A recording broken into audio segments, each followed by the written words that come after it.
mach kotem ongongoja kokata kwi abu President Yoweri Kaguta Museveni ikenyak Iteso aira imuchugai kanu abar kwangin engareno koluko teso kesi eyata kisi eworo kech aichorakin Iteso Alomar Toma Aipit ka akor inyamat kilema ber emuchuga polokiton asusait naka akoriok koserere Margaret Opol ngesi abala ebe Aipit ka akor elakuni Teso. Iponesho lel pedoreta tolomoni Teso otoma atonisina ibakol atonisina kada ngesi aitopola kerianut oponalo Aipit kede akor na itabari akoru na itabari ngesa koru ni pedorija akoru kini borara edit toni kamuda ichoki chokete konyeka kere ngesi Teso ayangari arereng na ipola bongori chut epis araira kokor eji Teso lue mameta misiri nenu ipo no mame pedorotora kori nyamatano ipo ekas keda ekas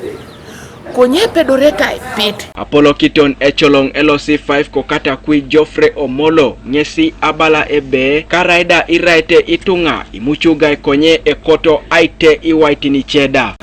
ajene ngobe muchuga rai rasit dodai ni ngosti body ne muchuga no ino ya ne ono Teso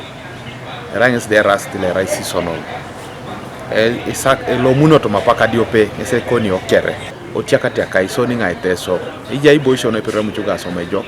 konyibo pai kitakirot na kor na rai pit kwa bore ni ngare ni to yo arai episele jok aiboisho no ero kinya e joka uja salu poko me episele do di soma ya muchuga ogogo no cheda choite ngakirono na rai esubit na bala isoni nga regions eli buni kwa na Teso be muchuga pedor kwa na te marai boisi muchan motani ese pedor Aipit and therefore when they allocating resources around moya era una ijuko la ile pera gwele mo iwe ksiru ipo agwele ai muchuga baka wonbe Teso as benefit rara badum Teso waike atoke aretoni usubite bali domonite Ediopet kotoma epitaka akokoroi kotoma oibuga soroti Jonathan Emaru omesek nesa chamuni tebe ejok Aipit noi mga pedoribe alimunube ingaraki ngesingo apedoribabor konye to some extent ingaraki tingesingo I've achieved something in my life than enge boyore mamnge somai disibore sham kitiberenge ekafa melope because it started small but now I'm seeing greater things are coming akolonga almokinijo you can start to do something that is productive